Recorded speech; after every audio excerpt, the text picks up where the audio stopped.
A lot of devotees have the fear of surrender. If I just surrender, then Krishna is going to engage me in ways that are going to be difficult, things I don't want to do.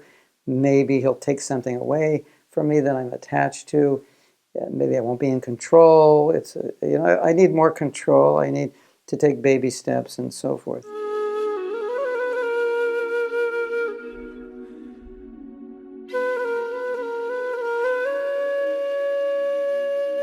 There's some truth to progressing slowly, but Prabhupada also said that surrender, it's on a continuum. Surrender just means to accept Krishna. Okay, Krishna, what you say, I accept that. I'm yours.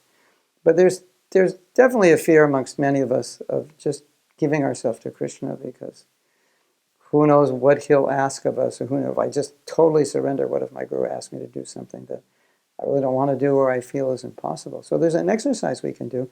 Let's just write down those fears, what they are. And this is just an example of an exercise which you can use for many things in your life to reflect, to help you go further.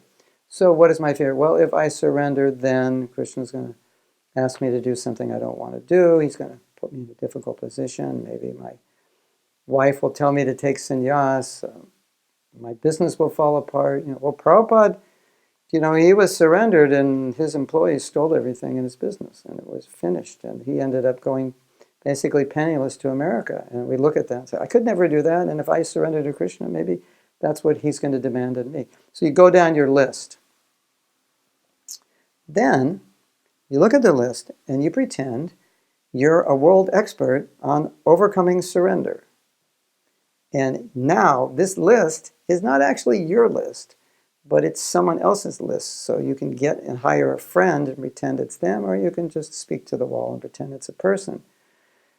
And you go down the list. Okay, if I surrender, then Krishna will probably send me in the kitchen to peel potatoes 16 hours a day. That's my big fear. Now you might say, okay, I'm joking, but somebody somewhere probably has that fear that they'll spend the rest of their life washing pots or cleaning toilets or peeling potatoes.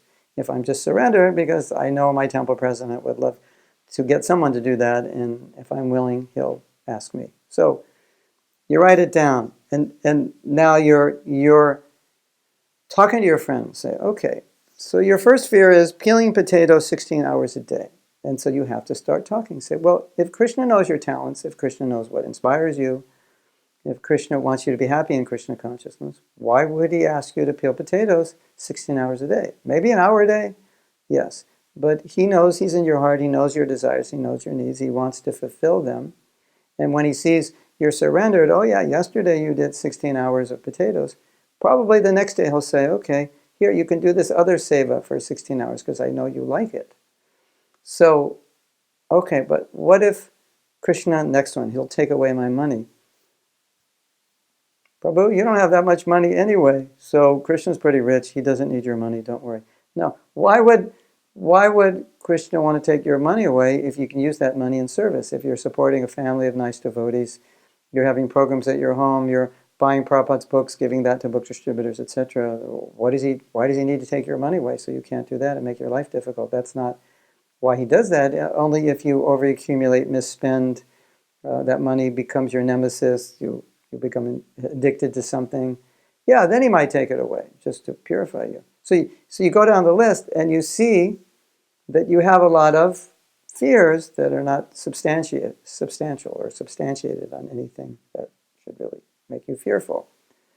And when we've done this exercise in workshops, devotees end up just laughing because they realize that all their fears, or most of them, are just stories in their head.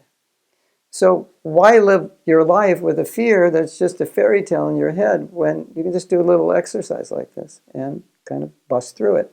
Now, what is this exercise doing? Well, it's giving you objectivity. So anytime you can get objectivity, it's good. So you stood away from the problem, and now you're dealing with it as if it's another's problem. And because it's another's problem, there's no emotional connection, so it's very easy to deal with.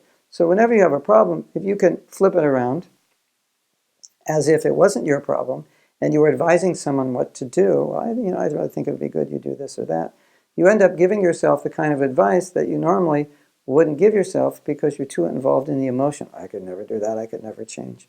But when you pull outside, you say, it'd really be good if you change, because then you could achieve this and that. You somehow see it clearly. So any kind of exercise that you can do to give yourself objectivity is powerful. I do this all the time in my workshops, and it makes it so much easier for devotees to resolve their own problems. So now, everybody, I've just empowered you to become an expert on surrender. You're going to write down all your fears of surrender, and then you're going to counsel yourself, because you're the expert on how to surrender, and you're going to tell yourself in the form of a partner or a wall, or in my case, as I learned to preach, I used to preach to steering wheels because I was driving a lot on traveling Sankirtan. So steering wheels were my preaching puppet, my preaching partner, the person I was preaching to. So whoever it is, you're going to tell them how to overcome these fears. And you're going to realize that there are fears that you have that you've now just overcome. They were unnecessary, and you're on your way to bigger and better things, and no longer do you have to carry those fears. And why should you have to carry them another day? You shouldn't. They're just obstacles. You don't need them. Let's get rid of them.